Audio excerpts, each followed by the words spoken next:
Welcome to Apocrypha. I'm your host, JJ Shirty, and this is the podcast where I discuss all things post-apocalyptic. Alright, welcome to episode 4. So, before we begin, a quick update. This month, it's been a pretty productive month. I've got another 10,000 words done on my first attempt at a prepper story, so that's chugging along well. I've chipped away a fair bit at my post-apocalyptic tables book. That's been good. I'm definitely looking forward to being done with that. I've done a bit of work on the setting for my post-apocalyptic role-playing audio drama. That's been fun. Sort of getting back to some old school, sort of like more in line with what I think post-apocalyptic settings should be. And finally, this is probably, hopefully, going to be my last episode in Taiwan because I'm moving back to Germany at the end of the month. So hopefully the next episode should be a bit more quiet, peaceful, less traffic in the background, but we'll see. Also, just FYI, everyone in my house is sick, so my voice may sound a bit more gravelly than usual. I'll try to make do. So, today's breakdown is going to be The New Republic of Texas by David Saylor. It's sitting at 4.5 stars with 1,503 ratings. Now, this book has found its audience, it's doing well, and I am very much not part of that audience. I read through this book, and it is firmly in place as my least favorite book of all time. In saying that, I'm going to try and give it a fair shake and try to understand why it has been so popular with people. So, just for the plot outline, the story centers around a retired Army helicopter pilot who joins up with a eccentric billionaire as they prepare to withstand a globe-spanning CME, a coronal mass ejection. So, this book is a bit more, how would I put it? This book is a bit more high level than other prepper books. Just for the inclusion of a certain South African multi-billionaire, the level of preparation isn't sort of like down on the street level, it's more civilizational level preparation. We'll get more into that later, but it sort of stands apart from the traditional prepper sort of fare. It's not your average Joe, it's quite a bit more highbrow than that. As for the setting, it starts out in Afghanistan, but then it shifts pretty quickly to Texas. That's, it's in the name, that's where it's set up. As for the characters, James Hunley, he's the main character. He's a ex-army pilot, and he's a widower. That plays a pretty major role in the story.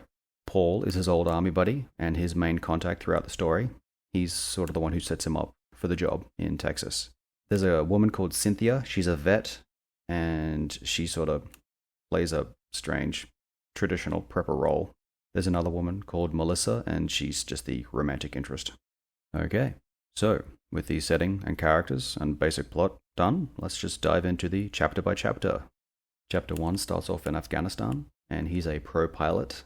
His wife's dead, so there's, no second character for this narrative to sort of jump to, like traditional prepper stories. Yet it definitely focuses on this one guy. He's sort of in a minor skirmish with his unit, and he gets this really sort of heroic farewell speech to his team because it's his last mission. Straight away, I was reading this, and it just didn't read like a good speech. It was very sort of formal. You would expect this sort of speech in front of a sitting audience, not to a bunch of guys flying helicopters in a live fire situation. But that's going to be a running thing through this book. Chapter 2, he starts talking about his wake-up time. Preppers seem to enjoy talking about their biological clocks and what time they wake up. He has a passing comment about the high taxes of California. There's a random war story. And he's going to meet his contact, Paul. He hasn't seen him in 2 years, but then he says he's close enough to be family. So, I guess 2 years is okay. That's sort of stretching it, though. The dialogue is not good. There's a lot of focus on his truck, and he explains why he's got an old world truck in a modern world, but then it sort of gets replaced later on. So, I don't know, this feels like a traditional prepper setup, but then it gets sort of glossed over and replaced later on. He talks about his dead wife a lot. Again, that's going to be a theme throughout this book. Now, he goes to a restaurant that he and his wife used to visit, and the restaurant owner loves him and his wife so much and is so distraught to hear about his dead wife that they name a dessert after the dead wife. By this point, chapter 2, I'm like, okay, this is kind of ridiculous. Everyone's just blowing smoke up this guy's butt. It's super thick. I didn't even know what to think when I started reading this. It was just, I've never encountered a book like this before. It was very sort of awkward to read. He mentions his family didn't visit him much, so he won't be visiting them in their graves. I'm assuming that's like his parents, not like his children. An old lady kept his car for him while he was in the military. That was no sort of not that important. Honestly, don't know why I wrote that down. There's a quote of too much political crap, and the next line is California sucks, it's too PC. So I hate to say it, but there is a certain situation where you can classify anything the other side says as it's too political, but then you go and have something political as well. And I do sort of tend to see that more on the right than the left. But then the left does sort of like to claim everything is political as well. So it's a weird situation. There's a random backstory for why he doesn't drink and drive, besides just not being an idiot. He goes to adopt a dog because, again, this is still a prepper story and it's got to be done. While adopting the dog, this is where he meets Cynthia. She's the vet he meets while he's at the adoption agency for the dog. Do you get a dog from an adoption agency? I don't know. A vet. It's just a vet. The pound. Whatever. So, and then she just goes on like a rant about pet adoption and the whole industry and how it's broken. Again, very sort of shoehorned in dialogue. I'm guessing the author knows someone in this industry and, he just sort of put it in there for them. Bad dialogue. But then he starts sort of rehashing something we just read through. It was just like a few pages earlier and he's just going over it again, which is kind of weird. Then there's another random rant about how important combat sergeant majors are. And yeah, overall, it was a very long chapter. Chapter 3 opens with him flying down to Texas. We get a info dump of all the technobabble. Again, that's something we're going to hear a lot of in this book. There's a lot of advanced technology in this book, which again sort of sets it apart from traditional prepper books. There's a lot of high-tech gadgets in this particular book, so we're going to read a lot about it. They're really laying it on thick that Paul, like his friend from the military, that he knows something's coming. Paul's his contact for the job. They're not being subtle that Paul is really worried. He might as well be furtively glancing at the clock and then his watch and looking out the door. It's, yeah, pretty thick. Again, he's in Texas and he calls up Cynthia, the vet that he got the dog from, and he asks her to move in with him. She's got to move to Texas, which, kind of ridiculous. But then she says yes. The situation itself is already ridiculous. But then her answer reads like the author went and spoke to a woman and got her to sort of supply the answer for how she would say yes. We're strictly platonic friends, nothing is going to happen. It's just, this is a purely business relationship and I'm looking for new opportunities, that sort of thing. It reads like corporate babble. Part of this new job is that he's going to go buy a new truck. But then he absolutely just lays into this car dealer guy. He's just not giving this guy an inch. He's just being an absolute tool to this guy. And it feels like the author has an issue with car dealers. And he's sort of just expressing it through this character. And then he goes and buys a house, and the real estate agent is ridiculous because he's just I'm very direct. Meh. So, we get that a lot as well. And then he goes and buys a bunch of guns because, again, it's a prepper story, so we've got to have guns. Chapter 4 starts with the Cynthia character. Now, their relationship seems very rushed and very weird, and she moves states to move in with him, and now he sort of gives her his old car. This is how young women get killed. They just get flown out somewhere and then they just disappear. That is pure serial killer behavior. But it's sort of just, hand waved away because, he's obviously a good guy. He's the protagonist. But yet it doesn't make any sense. So I've got a note here. Everybody just loves everything he does. He's just the strong guy. He is always the boss of every room he walks into. And I've never encountered a Mary Sue character that is Mary Sue'd to this degree. I mean, it's always a sliding scale with how far you sort of stray into that territory. But this guy is the mayor of Mary Sue Town. It's just unbelievable. And my note in my book was I guess we'll see how bad this gets. And then I'll later go on back and made an addendum. Yes, it's a big, total Mary Sue. We get a pretty big info dump on what an EMP is. We get the same stats we always get in prepper books. It's finally revealed what's coming. It's going to be bad, but it's a few months away, at least a year sort of thing. So, they got a lot of time to prepare. They give a socialist utopia rant, which, again, got to cater to the audience. So, socialism bad, which I kind of get, but, feels a bit forced. So, something with this book is that so many high and powerful people know what's coming that it's sort of just, the story can't escape the fact that it feels rotten and down low, that they're just dooming so many people. Not even just in America, but in the entire world. They've got so much warning. There was a sort of pre-EMP event a year earlier in Russia, and only a few people noticed it. They're just yeah, we've got to, prepare in secret for a year. And it's just this private military force just amassing, building bunkers and stuff. And it just sort of keeps growing and growing, but they don't really reveal it to the public. Like, even the government sort of knows what's going on, but they don't sort of do anything about it. And it's like, you've got like a full year. How are you justifying not letting people prepare for that sort of thing? Like, anyone can prepare in a year for this sort of thing. Sorry, this is just a complete rant here. But like, if the president of the United States came out today and said like, look, there's going to be an EMP in a year, everyone in the world, like, we have to get ready. Just dig bunkers, build little, like, what is it, Faraday cage things, protect your electronics. We're all in this together. Let's just sort of get through this as humanity. I'm pretty sure, like, there's going to be some chaos, obviously. But, like, the average citizen with a year to prepare is going to be like, okay, I'm not going to buy that car I wanted. I'm not going to buy the boat. I'm not going to go see every movie. I'm not going to eat out. I'm going to start preparing. But they don't do that. They're sort of being set up to be like the good guys throughout this whole story. But then at the same time, they're sitting on this lie or this omission and just dooming hundreds of millions of Americans. Something else that sort of happens with that as well. Because, again, this is a long story. We'll get into that later. So at that point, he starts selling everything and converting it to gold and silver because, again, he's a prepper and, you've got to have gold and silver. They do a lot more talk about helicopter, just absolute techno jibber jabber. They really like talking about helicopters in this book. There's a random story about like a soft and educated man getting shown up by like a blue collar worker. It sort of just felt pointless. It sort of felt like the book knows it's too high level in terms of like scope, that they sort of need to sort of bring it back down and show that the hard-working American average Joe can still sort of stick it to like the soft white-collar office worker. But it just feels like a random insert. And then there's this like, he's talking with Paul and he's like, am I in charge or should I leave? He just sort of busts his friend's ass for no reason. He knew I was serious. Yeah, I don't know. And they keep talking about his new truck. Chapter 5 opens with him talking up security because they're on like this site that's basically owned by not Elon Musk. And, they're preparing like a big bunker and facility that, they can sort of rebuild from afterwards. Yeah, it's his like second day on the job and he already finds a mole. It just feels too rushed. There's a weird nap jump to the next day. That's just a writing gripe. There's a quote here. I didn't think I'd done anything more than any other experienced pilot would do. Just the humble brags just keep coming in this one. From the people who think our borders shouldn't matter much anymore.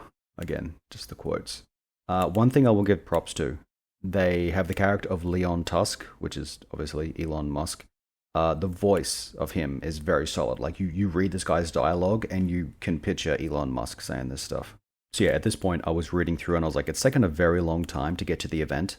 Because, typical prepper stories, they get to the event very, very quickly and then it's sort of, the survival stuff afterwards. But because this is a much higher level, it's sort of like Prepper's the corporate edition. And so it makes sense there's a bit more time sort of building up to the event. And then we sort of meet Melissa and she's obviously the romantic interest. They're putting a lot of words into describing the helicopters. The helicopters really, really play a really big role in the story. They just start calling each other brother a lot. It might be like an army thing, but it just feels weird. If you've ever seen that Space Marine cartoon that they made, and it's just the Black Templars running around going, brother, brother, brother. It feels like that. Kind of ridiculous. So everyone keeps saying, please don't do anything reckless. Oh, we're so stressed that this maverick protagonist will do anything totally cool. Yeah, they keep saying stuff like that. We get it. He's basically the Top Gun guy. He rags on the suits again because he's a working man and he needs to drag down anyone who does like a corporate job. Another cool quote. I made a choice, and if people can't handle that, then they'll just have to deal with it. Oh, he's so cool. There's a security guard who doesn't know who the richest man in the world is, and he works for him on his site. Like, it just feels forced. And, okay, so there's something in this book. They keep saying, like, everyone laughed. They say, like, a really bad joke, but then they say everyone laughed. They can't just say the joke and then just go with it. They have to let us know everyone thought that was funny. Everyone thought I was hilarious. It's great. Chapter 6 opens with a married couple who are expecting the first child buying his old house. He carves like $75,000 off the sales price, and it's sort of made out to be like this really big, noble act that he's doing for them. But then, like, you remember that the apocalypse is coming, and that it sort of means nothing. And then, like, the real estate agent is just talking to him. I'm like, oh, that's so nice. I can't believe you do such a noble thing for them. It's just such a good deed. So he's already talking about his relationship with Melissa, and, like, it feels like it's only been a day or two. So something with this book is that it has trouble sort of expressing how much time has passed. So, like I said, it feels like it's only been a day or two, but I can't be sure. It could be like a couple of weeks or a couple of months at this point. But yeah, it just felt very, very soon. He's sort of like out on a date with her, and he's like, I'm a gentleman. Not very PC, is it? It's just ridiculous. I suspect most women secretly like it, but won't admit it. And then she says, I'm not into bar hopping or picking up guys. Yeah, so they're both setting up that they're, conservative in a world full of progressive people. Our so-called modern society. They're already expecting hordes of people to be a threat because this is still a prepper story and it's the poor or desperate masses that are the main threat.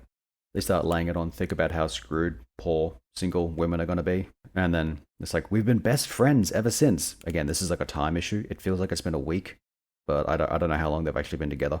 So the timing is weird. There's a joke about millennials and Gen Z being addicted to their phones. He makes a complaint about someone complaining about not getting ahead due to systematic racism and white privilege, which, yeah, it's very on the nose. But again, like, this isn't like the company he's working for.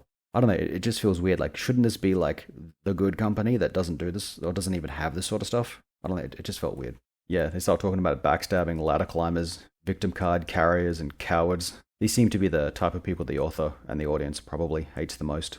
I have a note here. There's hallmark quality conversations. That's probably the best way I've got to describe this genre so far. Just hallmark all the way.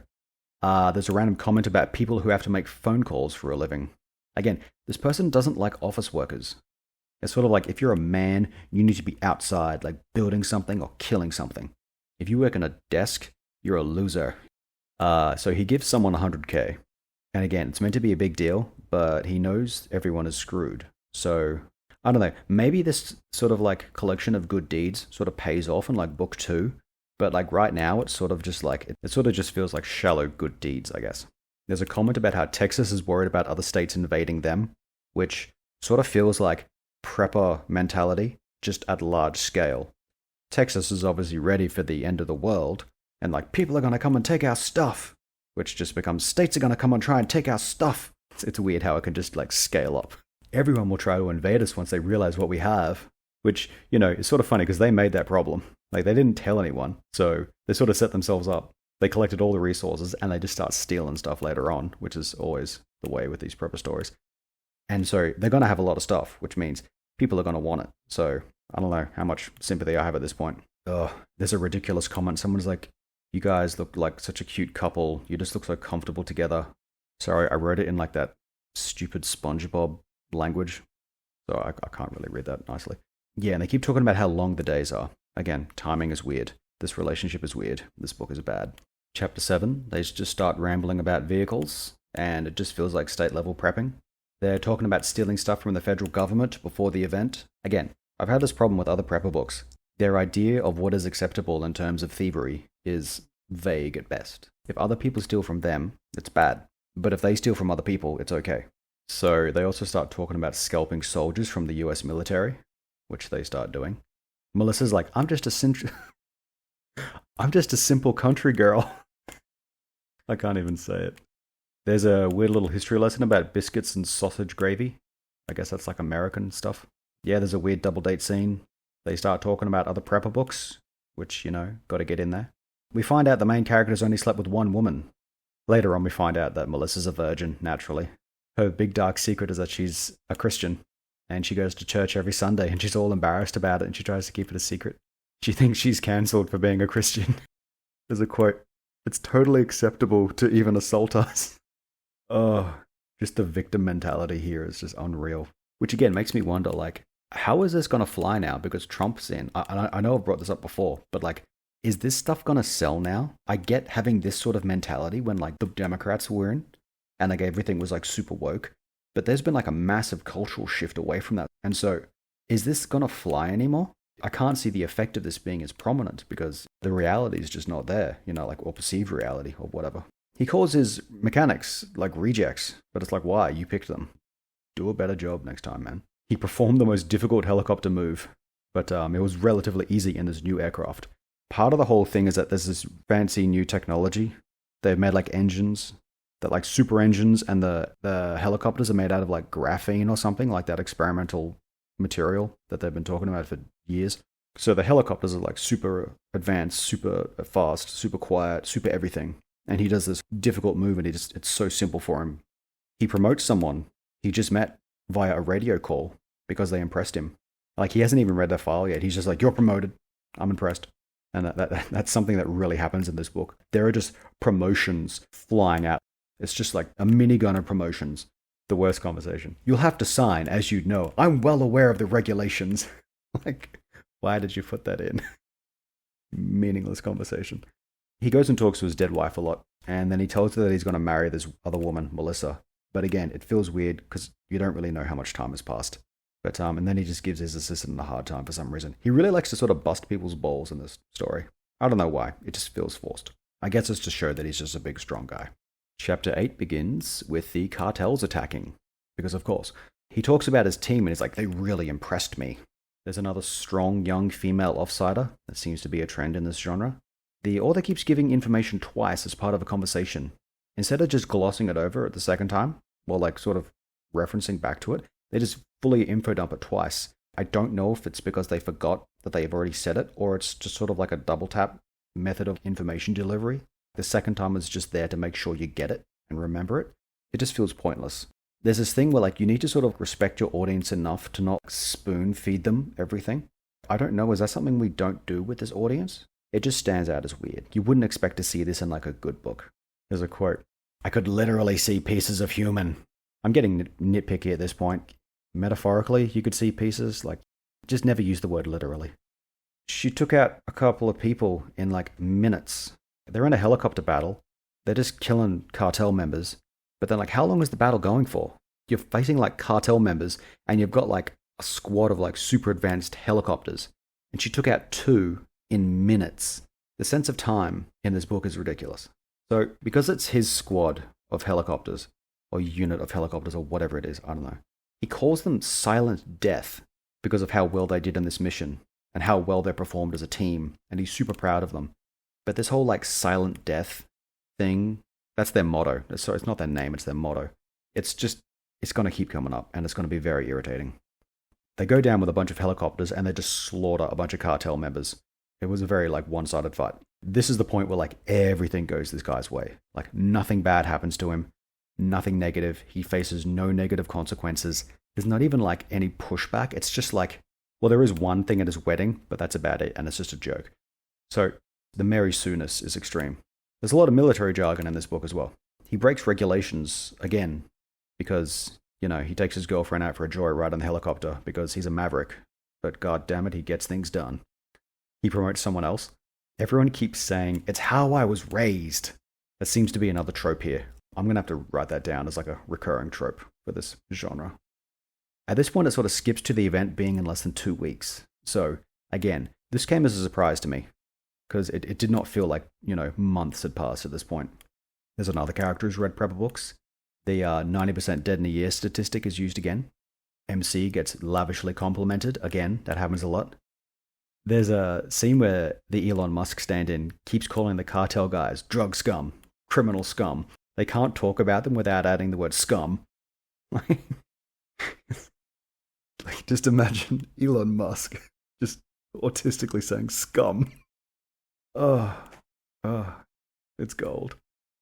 He gets complimented on his unit's name and motto. That happens a lot through this book. So apparently the Leon Tusk guy has the power to detain a general. I don't know. The United States still exists at this point. Do you think Musk could detain a general? It's weird. Melissa got promoted because, of course, she did. I had a comment here that I felt like this book was written for idiots because everything is just spelt out. It's just very direct. Again, I did not like this book. Chapter 9 opens with the main character saying, I felt like I was getting kind of spoiled. You are.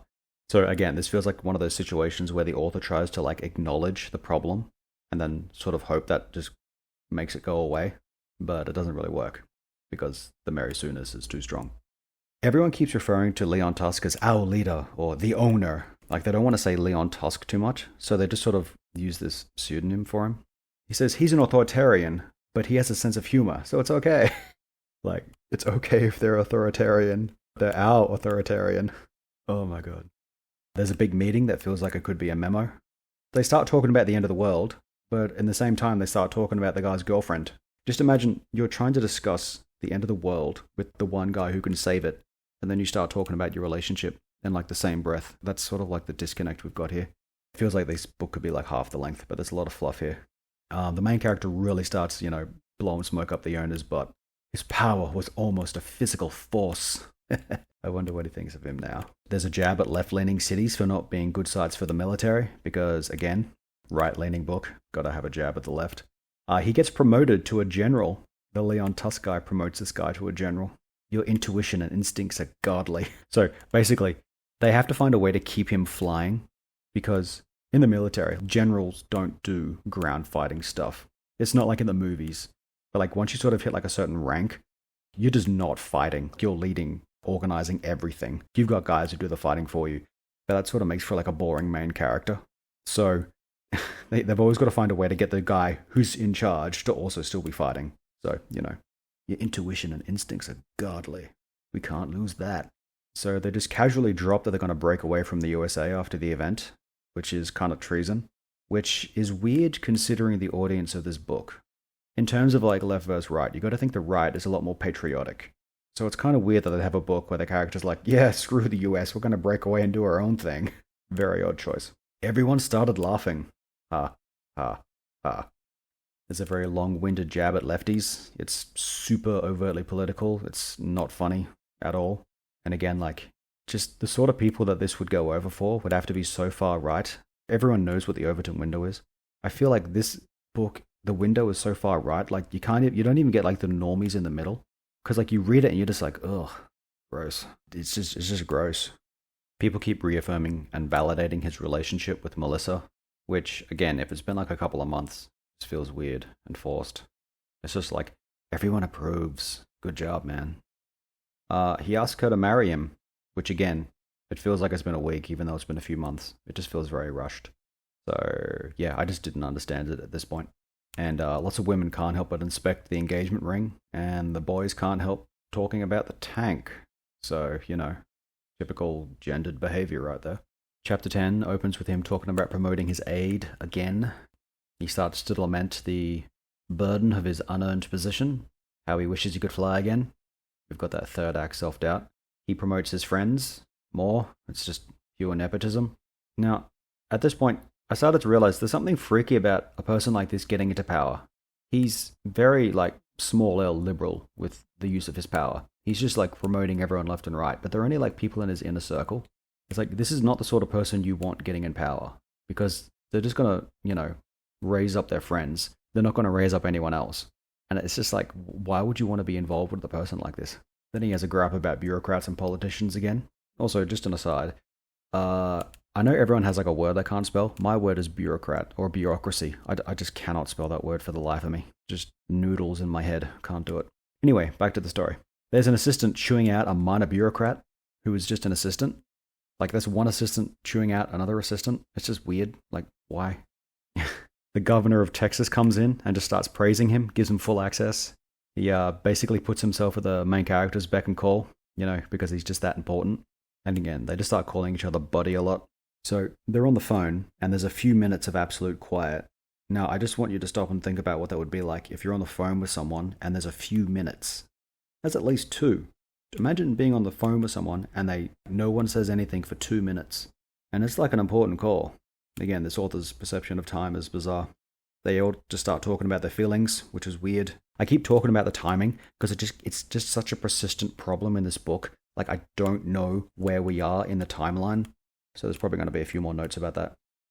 He promotes someone else. There's the double delivery of information that Paul is his kid's godfather, just within a few pages. There's a big speech about getting ready to die for the Constitution and his country, but he's already talked about seceding from the country, which is weird. There's random talk about how the patch with a skull may be too much like the Nazi symbols, which is one of those what an odd thing to say type situations. He does a stunt because of the promotion. Well, I think a bunch of other people do the stunt for his promotion to general. But at this point, who cares? Everyone knows these helicopters fly perfectly. It's just okay, cool, whatever. There's another promotion. His granddaughter watches The Roadrunner in this decade. So I think this book was sort of set in early 2020s. What kid is watching The Roadrunner in 2020s? And then he starts questioning whether inviting his granddaughter to his wedding would be an issue. It's just a weird way to end the chapter. Chapter 11 opens. They make a really big deal out of the rank, but at this point, I don't care anymore because he's just flown up the ranks and it just doesn't mean anything anymore. They go out and they start collecting hundreds of defunct planes. I mean, like planes that have probably been like decommissioned or something because they're going to like retrofit them with all this new technology and stuff. And then they start stealing working planes and replacing it with junk planes because stealing from the military. I mean, like you're already going to secede, so what's some minor military theft alongside that, right? They kiss for a few minutes outside. Again, I have a wife. Can you imagine kissing your girlfriend or wife for a few minutes straight just while you're out doing stuff? Yeah. Also, he's going to take time off the apocalypse for his wedding and honeymoon. It's just 2 or 3 days, a week before the end of the world. What's the worst that could happen? And they start stealing some trains and kidnapping the drivers and crew so they can keep it all a secret. They literally steal trains and kidnap the crew. Imagine like you're just like a train driver, like you're just trying to like earn money to like provide for your family, and then the military from a different state kidnaps you and holds you hostage, and then the world ends. And you're like, holy hell, I have to get back to my family and help them, but these crazy secessionists have kidnapped me. Like, it's just an unreal situation. What do you even do with that? I want a story about those guys. Forget this military stuff. Tell me about the kidnapped train drivers who need to get back home afterwards.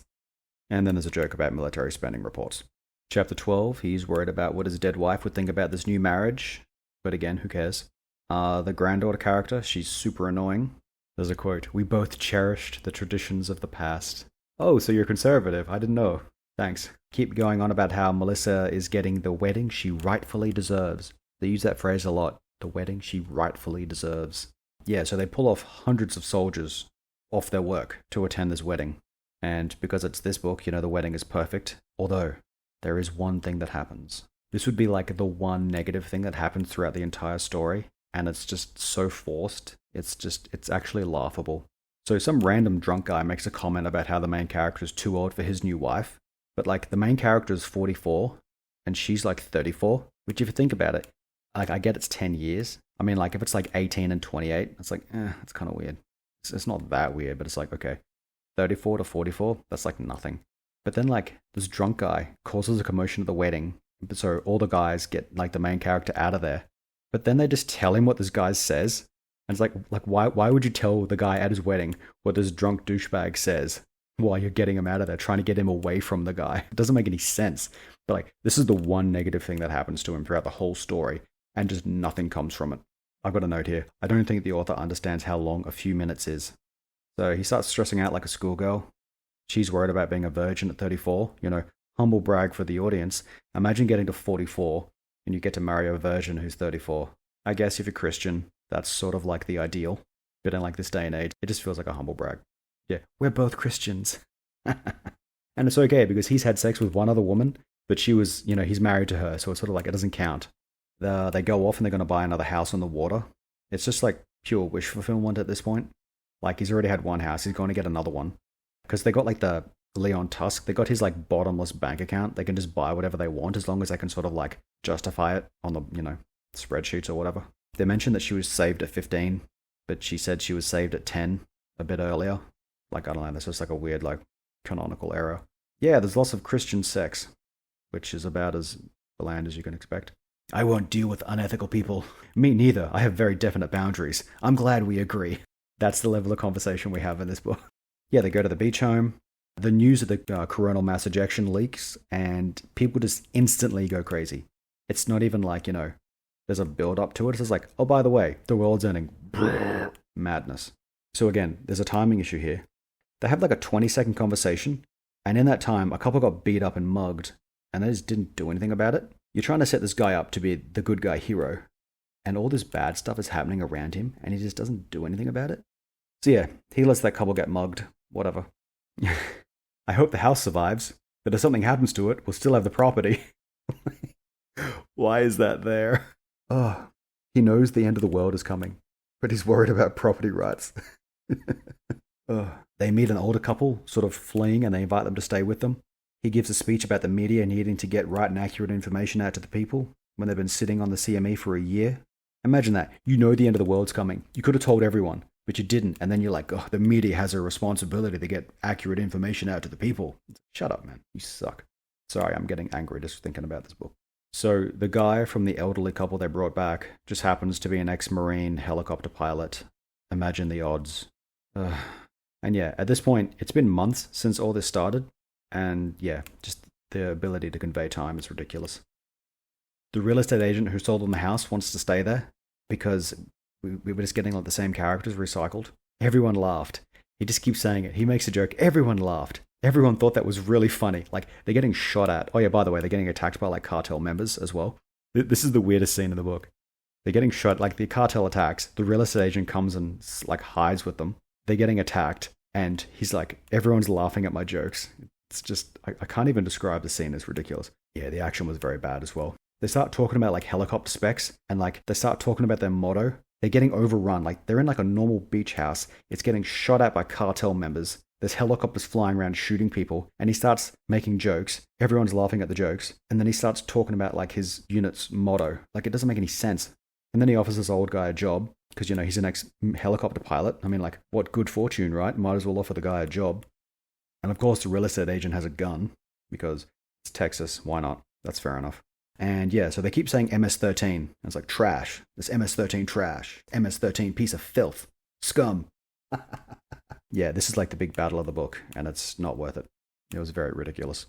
Chapter 13 opens, and people back at base are already talking about letting other people in, and the idea is already being shot down. So like, that's that sort of core prepper mindset. We could help people, but we're not going to.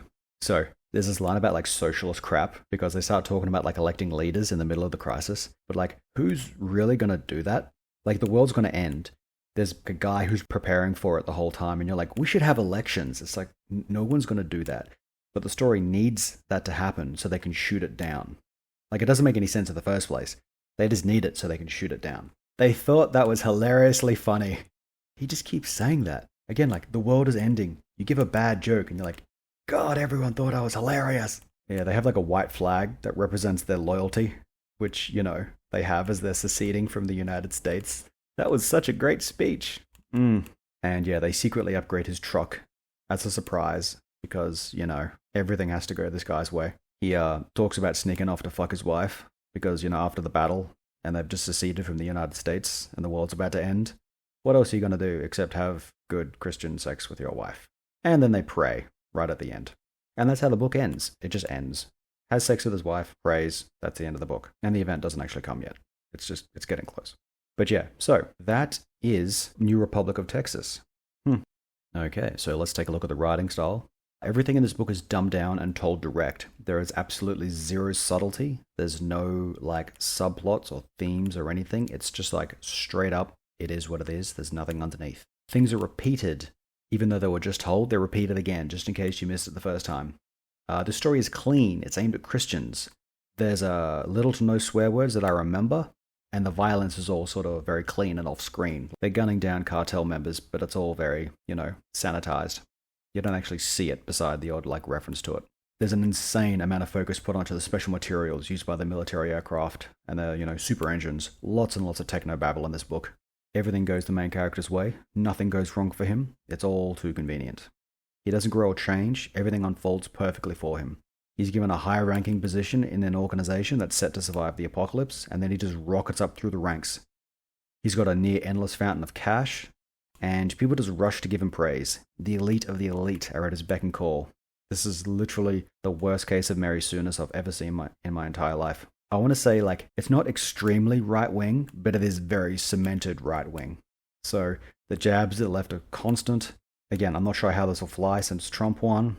I don't think this whole victim complex thing is going to work anymore. I think Christians are doing pretty good again.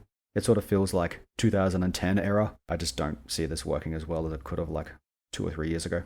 It feels like prepping on a grander scale. It's not like the lone prepper with their family and friends. It's like a massive corporation and the military. But it's just sort of like, it's not that different. It's just sort of scaled up. The treasonous secession is a weird choice for the right-wing audience. They're usually pro-nation, or at least pro-America. Maybe there's evolution of this down the line, about them abandoning parts of the nation that can't be saved, so they can rebuild it properly later on. You know, like getting rid of the rot, and then sort of fixing things. But at this point, it's just seems like a weird choice. setting it a year before the event, it felt weird at the start, but I had to remember that like it's the Prepper corporate edition, so it's sort of scaled up. So maybe the time frame before the event isn't that much of an issue. But in terms of other Prepper books, this does sort of set it apart from the norm. They set themselves up as the good guys, but they're screwing over a lot of people that they could be helping survive. I mean, like, that's typically what happens with Prepper stories, but in this instance, they could literally be helping millions and millions of people, but they just choose not to. So, like, I don't know how their, like, delusions of, like, we're the good guys thing is going to sort of survive after this, but I'm sure it'll not be a problem for the story. Scum just gets used way too much. It's just funny. The endless amount of cash they can use just really just waters down the meaning of anything in this book. Anything they want, they can just go get. I feel like one of the key things of Prepper stories is like these people don't have an endless font of cash, and so they have to be sort of a bit frugal, and like that's the challenge of being prepared. You're foregoing the creature comforts of the modern world because you're preparing for the the world to come. So having endless cash just sort of does away with that. It's the whole, what is it, the grasshopper and the squirrel thing. One of the things where like the one that doesn't prepare gets screwed over. But it's sort of like, imagine if he had endless acorns or whatever before and after the apocalypse, or it didn't even matter. It sort of goes against the sort of the core tenet of this whole genre. But again, this book is successful, so maybe it's just me. The military seems to be really disrespected, with like, just in terms of like people getting promoted left and right. The hierarchy sort of seems to be pretty important to people on the right, and just the disregard for that, just by promoting people who's friends with the main character, it just feels like it's not sort of proper for that sort of mindset. I don't know. That was just weird. Maybe that's just like an outsider perspective. I don't know. And again, generals shouldn't be out flying doing missions because they literally lead the entire military. Like if that one person goes down, everyone is screwed. As for the tropes, there's lots of guns. He gets a dog. He's got his plutonic harem set up again. Just random women living with him, as well as his wife. It's kind of weird. But then there's also like all the friends and family coming together to live together again. That's another core thing here. Right wing good, left wing bad, bureaucrats bad, salesmen bad, except real estate agents. I don't know. There's something weird there. Liberals bad. Does that count as left wing? Classical liberal? I don't know. Whatever. Foreign criminals are basically just orcs. It's just not questioned. Just kill them. Whatever. They're orcs. Kill them. It's just how I was raised gets used a lot. Strong and independent women, that's there as well. The government seems to be the enemy here, but there seems to be a distinction between left-wing government and right-wing government. Again, the authoritarians are okay when they're your authoritarians. That leaves a bad taste in my mouth. People keep reading Prepper novels, comes up a couple of times. The prepared are the ones who will survive the event and rebuild. There was no real Prepper item name drops in this one, which was interesting. They don't sort of talk about any real-world items you could go buy. It's sort of more narrative-focused than skill item-focused. Beyond the low-level gun purchases, there's not a lot of focus on like personal-level prepping, which I thought was interesting. Okay, so time for my final thoughts. I hated it. I would not recommend this book to anyone. I understand that it's popular, but I don't know why. I'm honestly struggling to understand why anyone would think this is a good book, which is weird because a lot of people do think this is a good book. But again, maybe this audience is not the audience for me. I don't know. They're seeing something in this book that is making them give it a 5-star review, but I don't know what it is. So I've actually gone and read some of the reviews on Amazon. The negative ones sort of seem to agree with me, but there's still a lot of people who love this book. Maybe it's the Christians? I don't know. Because growing up, like I was born in 85, so I sort of grew up in the world where like Christians sort of had the cultural dominance. But at the same time, like nobody wanted to see Christian movies. I'm not talking about like Lord of the Rings, which is like just basically thinly veiled Christianity. I'm talking about like movies made by Christians, talking about Christian values and Christian situations. Not even Christians wanted to watch those movies because everyone knew they were bad. They weren't movies written by writers. They were movies written by religious adherents. They were putting their religion first and the story second. So that's the sort of world I grew up in. So this sort of feels like one of those stories. I'm not sure. I would have to read more of this series to find out why. But I am honestly scared to do that because I'm sure I would have a horrible time. But I do need to understand. So I'm going to keep reading Prepper stories. But maybe not this one because this one is a bit too far removed from all the others so far. Like if I was to make like a cluster of the novels and like sort of what tropes they have and how they relate to each other, this one would be an outlier. And so I can fairly safely sort of like silo this one away off to the side. This one was a doozy. It was difficult to get through, but it was interesting reading it. It was interesting reading something that I disliked so much, but knowing that so many people liked it. I feel like, there's the meme of like Skinner standing there. It's like, am I out of touch? No, it's the children that are out of touch. Like, am I the crazy one here? Have I just gone so out of touch? I don't know. I guess time will tell. So, that's my thoughts on the book. Sorry if I was a bit harsh. I was trying to tone it down. Okay, and so with that, we come to the end. So, what did you think? Have you read this book? If so, did you like it? If so, why? If not, why? Like, let me know. I'm genuinely interested in what people see in this book, in like a morbid curiosity kind of way. I would like to know, honestly. If you read it, reach out, let me know. This is the part of the episode where I say, please subscribe to my newsletter so I can screech at you in text form. Next time, we'll be doing a book that is by far my favorite so far. It's got its flaws, but it's a mile away from this one. So yeah, hopefully the next one won't be as negative, because I did genuinely think it was a lot better than this one. But that's not saying much. So that's it. Thank you for listening. I hope you'll join me next time. Until then, take it easy.